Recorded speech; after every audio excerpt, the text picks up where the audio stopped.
think the thing that we need to do in these days and in this hour and in this time is that instead of looking all around us, all of these things and everything that is happening, we need to start doing introspection. And we should rather ask ourselves the question, where do I stand in my relationship with God? Where do I stand? It doesn't matter what that guy prophesies and that guy says and all of this things that is happening around us. We have to ask the question, where do I stand in my personal relationship with God?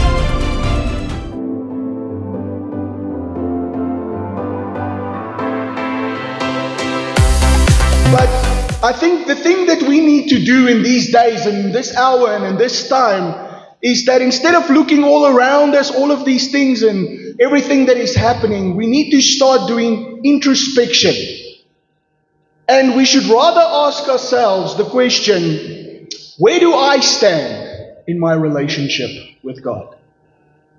Where do I stand? It doesn't matter what that guy prophesies and that guy says and all of this things that is happening around us. We have to ask the question, where do I stand in my personal relationship with God?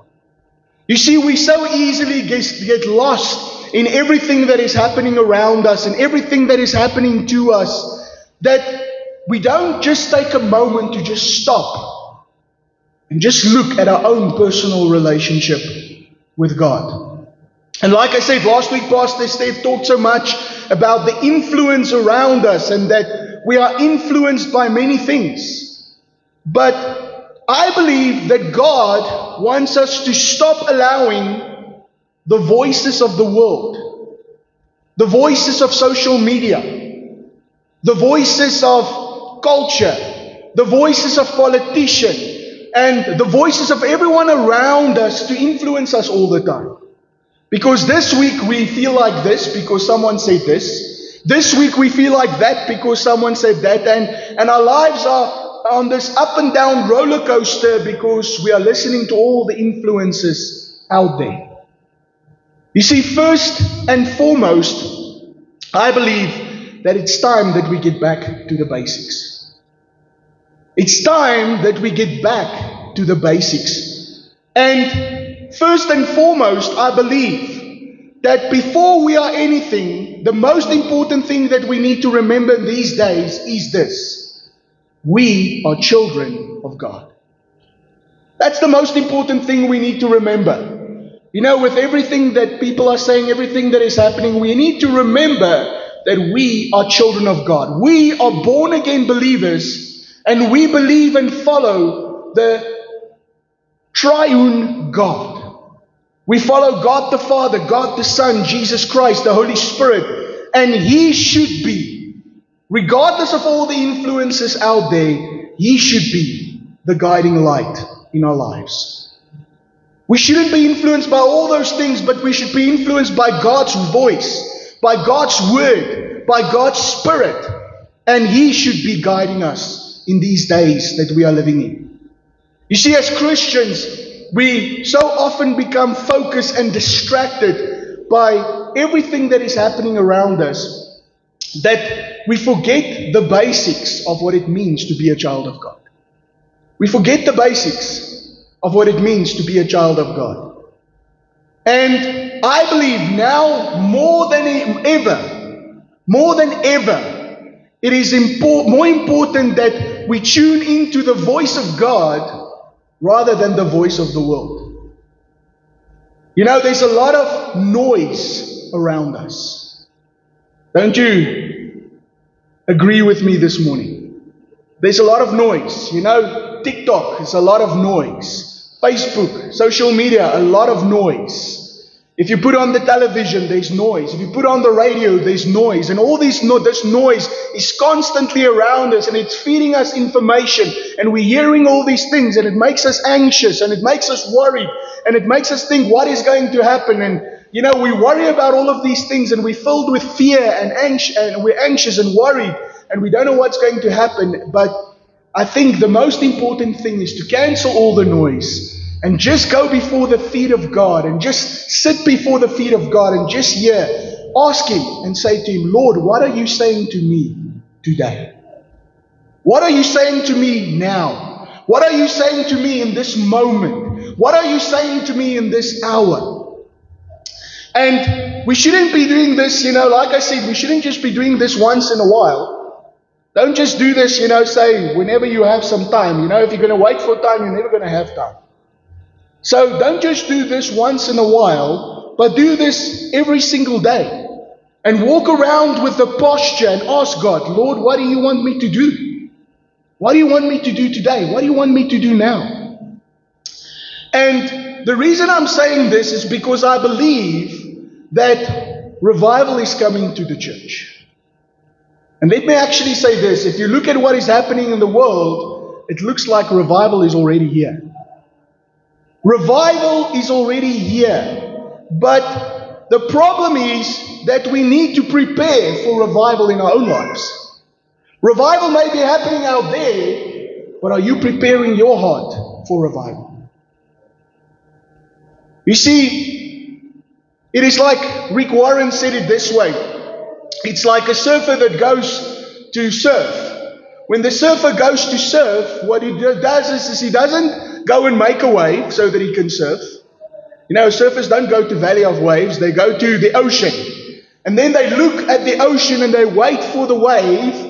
And when they spot the wave, they get on the wave and then they surf the wave. That's exactly how it is I believe, with revival. We cannot make revival happen.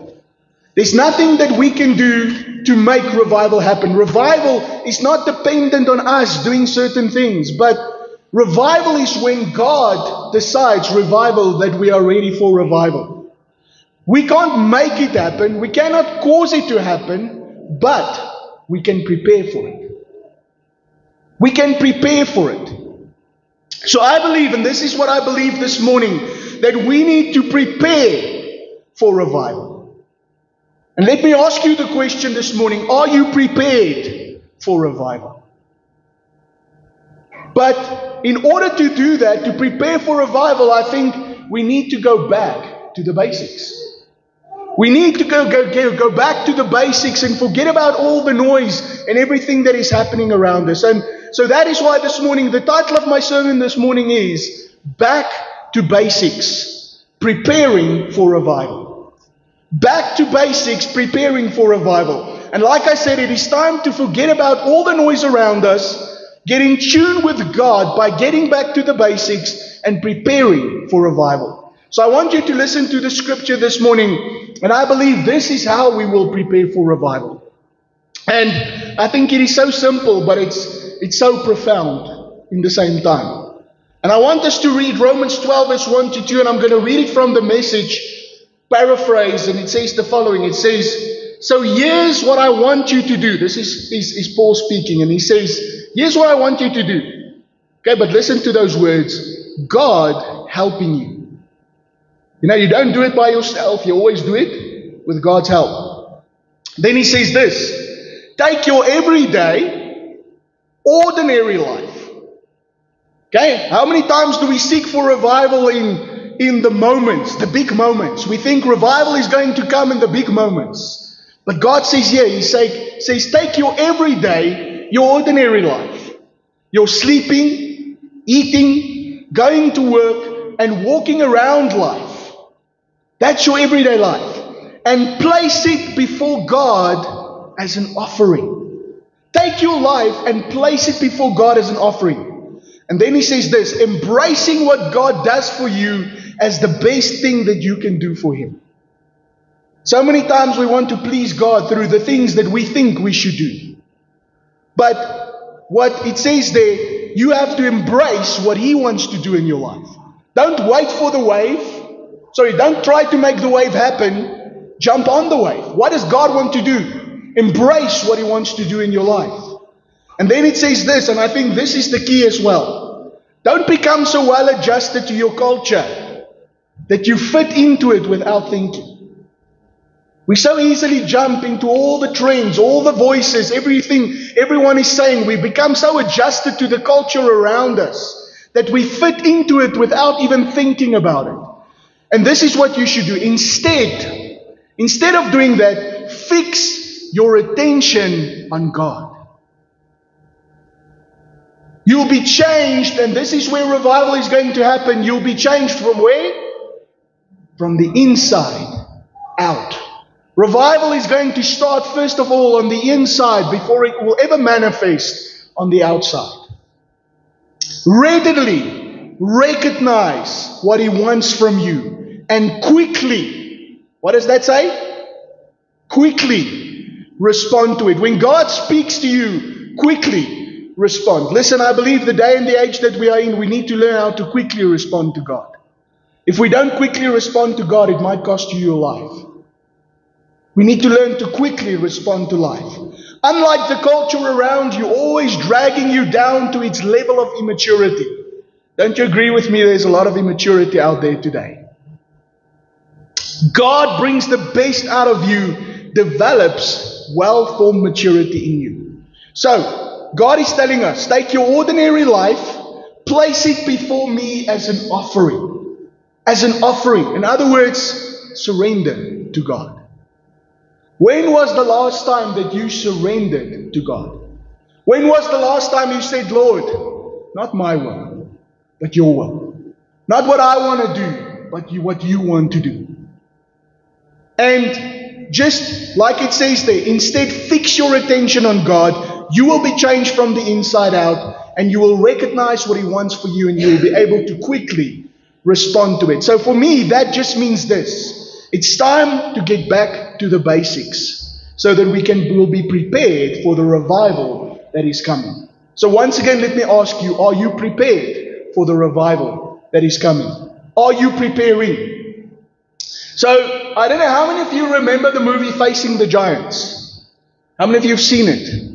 Okay, for me it was quite a good movie, and I think it's very inspiring. You know, for those of you who haven't seen it, it's about an American football coach called Grant Taylor, and he was the head football coach of his team. And at that stage, his team was losing, and not only was his team losing, he was struggling financially. Him and his wife were struggling because they were trusting God for a baby, and you know they didn't receive what they were trusting for.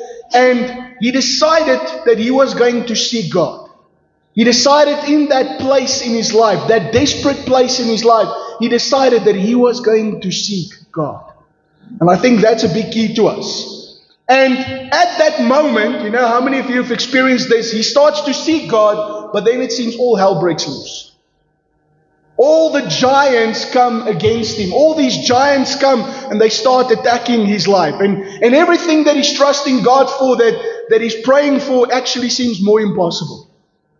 And one day, he's sitting in his office, and there was a prayer warrior that used to pray at the school that just comes to his office. And he comes to him and he has a message for him. And he says to him, God has given you an open door. And that door that is open, no man can shut. And he says to him, at that stage then, he just walks out, he just gives him the word and he just walks out. And then, you know, Coach Taylor walks after him and he says to him, listen, I admit to you that I've been struggling. I admit to you that things haven't been easy. And then he says these words, Coach Taylor says these words, he says, I don't see God working. And then Mr. Bridges actually just gives him advice from a story. And I want us to just watch a clip. Then you can actually just see what this is all about. So just take a look at this clip.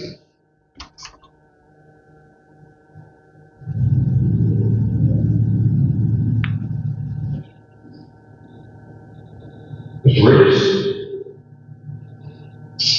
Revelation chapter 3 says, we serve a God that opens doors that no one can shut, and He shuts doors that no one can open.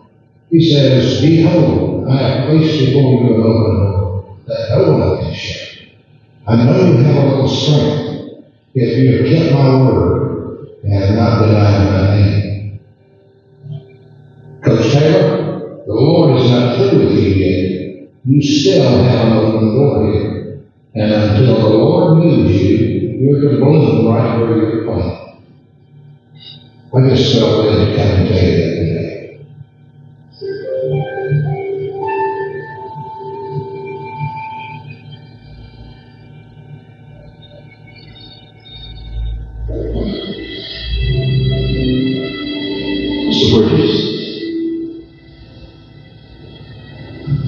believe that told you concerning that? I do. I get to you, I have been struggle. But I'm also been praying. I just don't see that work here. And right, I heard a story about two farmers who desperately needed rain. And both of them prayed for rain, but only one of them went out and prepared his fields to receive it. Which one do you think trusted God to send the rain? Well, the one who prepared his fields. Which one are you? God will send the rain when He's ready. You need to prepare your field to receive it.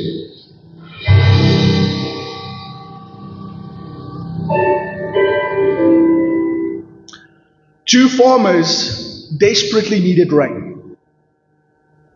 Both of them prayed for rain, but only one of them went out and prepared his field for the rain. Which one you think trusted God to send the rain? And then he asked the question, which one are you? Which one are you? You know, we are trusting God for things in our lives. We are looking for breakthroughs. We are looking for answers to prayers. We are looking for solutions to problems. We are praying for revival. You know, and a lot of times we've asked God, we've prayed, we've done everything we know to do. We followed all the formulas. We've tried all the spiritual tricks that we get so good at doing. We do everything we know how to do in the book. But the question is, did we prepare for rain? Did we prepare for rain? And that is what I want to say to you this morning. Are you preparing for rain? How do you prepare for rain? Because that's the thing that I think we need to answer this morning. How do we prepare for rain? How do we prepare for revival? If revival is coming, which I believe it is, how do we prepare for it? You see, I think when we've been serving God for a while, we forget the basics. We forget the basics. When we start serving God for a while, we forget the basics. Now, I want to ask you to just go back with me a moment and think about the time when you just got born again. When you just got born again, you couldn't put down your Bible. You always wanted to read your Bible. You prayed for hours. You couldn't stop spending time in the presence of God. You couldn't wait to come to church because the presence of God. But you see, I think the problem is, like Pastor Chef shared with us last week, is that we become so influenced by the world and everything that is happening around us that we forget to do the basic things of developing and growing our relationship with God. And that is the basic. And I truly believe this morning that Jesus is the answer. He is the answer. Now you might say, what is the question? But every question that you have, every problem that you have, every challenge that you go through, everything that you are facing in your life, I truly believe in my heart that Jesus Christ is the answer. But the answer is not in us praying a certain prayer or doing certain religious things. The answer is in Jesus Himself. It's in us seeking Him. It's in us seeking His face. It's in us finding Him and finding Him in our situation and Him becoming the Lord of that situation. You see, it is time to get back to the basics. And once again, there are many basics, but I want to share a few with you this morning that I believe is very important. And I think if we start with the basics, let's start at the beginning. At the beginning. And the first basic is this, and this is what I need to ask you this morning. Are you truly born again? That is the basic of basics. Are you truly born again? Are you saved? Are you truly saved? Have you committed your life to Jesus Christ? Do you know the gospel? Do you know the gospel? And the gospel is the good news. And we all heard this before, but John 3:16 says, God so loved the world that He gave His only begotten Son, that whoever believes in Him should not perish, but have eternal life. You see, there is life that we are living on this earth, and that life is perhaps if we are very strong and very blessed, we will live to be 100 or 120 years. But that life on earth is limited, but there's also an eternal life. There's an eternal life that is waiting. And the gospel tells us this. It says that all men have sinned and have fallen short of the glory of God. Listen, there's no one perfect that is born on this earth. You know, there's some beautiful children here this morning. There's some beautiful babies. But let me tell you something. None of them is born perfect. None of them is born without sin. All men have sinned and fall short of the glory of God. We are born into sin because when we are born into this earth, we are born into sin. There's none perfect. And that shouldn't make you discouraged, because it should make you realize that, listen, I cannot earn salvation.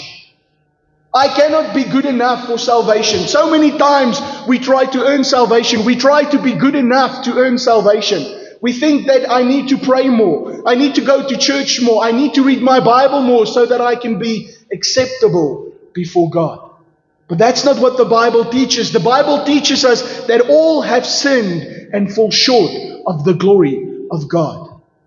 You see, the Bible tells us, Isaiah 59 verse 2, but your iniquities have separated you from God. Your sins have hidden His face from you so that He will not hear. You see, sin separates people from God. That is the basic of the gospel. We are separated from God, and nothing that we could do in and of ourselves could ever bring us into that right place with God. And that's why the Bible gives us this good news. And this is why the gospel is the good news, because the Bible tells us that He became our sin. That which you could not do for yourself, He came to do for you. He became your sin. He became your sin. And when you receive His sacrifice and you make Him Lord over your life, He gives you His righteousness. He gives you right standing before God. And that is where you can start with this living relationship with God. And that's the only place to start. There's no other way that you can come to God. And that's why Ephesians 2 verse 8 to 9 says this. It says, for by grace, everybody say by grace, you have been saved through faith, and that not of yourselves. You couldn't save yourself. There was nothing that you could do to save yourself. It says there, it is the gift of God. Verse 9 says, not of works, lest anyone should boast. You cannot boast and say that, yes, I was good enough for God. You weren't. When we came into this sin, in this sinful world, we were full of sin and we were never good enough for God. But then He became our sin, and this is what happened. 2 Corinthians 5:21. For He made Him who knew no sin to become sin for us, so that we could become the righteousness of God. He became your sin. He took your offering, and the moment that He did that, you became the righteousness of God. You received His righteousness, His right standing, and the Bible says the way to receive that, and this is so the goodness of God, that it was a heavy price that He paid, and it was a terrible price that He paid, and He gave His life for it. But it's easy for us to receive. And I think sometimes it's so easy for us to receive that we forget the price that He paid. Romans 10 verse 9 to 10 says, if you confess with your mouth the Lord Jesus and believe in your heart that God has raised Him from the dead, you will be saved. Not you might be saved, you will be saved. And this is what the Bible says, verse 10, it says, for with the heart one believes unto righteousness, and with the mouth confession is made unto salvation. You see, the Bible talks about repentance. And it talks about Romans 10:13, whoever calls on the name of the Lord shall be saved. You see, we no longer live for ourselves. And that is what happened when you become born again. You no longer live for yourself, but you live for Christ. You see, and this is also what we don't realize. We think we just pray a prayer and now, that is just a prayer that I prayed. But we don't realize, first of all, that our nature changed. We become children of God. We receive the nature of God, the righteous nature of God on the inside of us. But not only that, the Bible says that we no longer live for ourselves. My life is no longer my own. I don't belong to myself anymore. When I become born again, I belong to Jesus Christ. And when I belong to Jesus Christ, it means that all of my time, all of my resources, everything I have, everything I am, now belongs to Him. Galatians 2 verse 20, the Apostle Paul says this beautifully. He says, I have been crucified with Christ. It is no longer I who live, but Christ who lives in me. And the life which I now live in the flesh, I live by faith in the Son of God, who loved me and gave Himself for me. You see, that is the gospel. That is the gospel, that we are changed from the inside out. We are transformed from the inside out. We receive God's nature. But then we need to realize my life no longer belongs to me. And I want to just show you two quick pictures. The first one, you'll just see there, the self-directed life. And this is sometimes what we don't realize. Sometimes we live the self-directed life. Even though Jesus is our Lord, we live a life where we sit on the throne of our lives.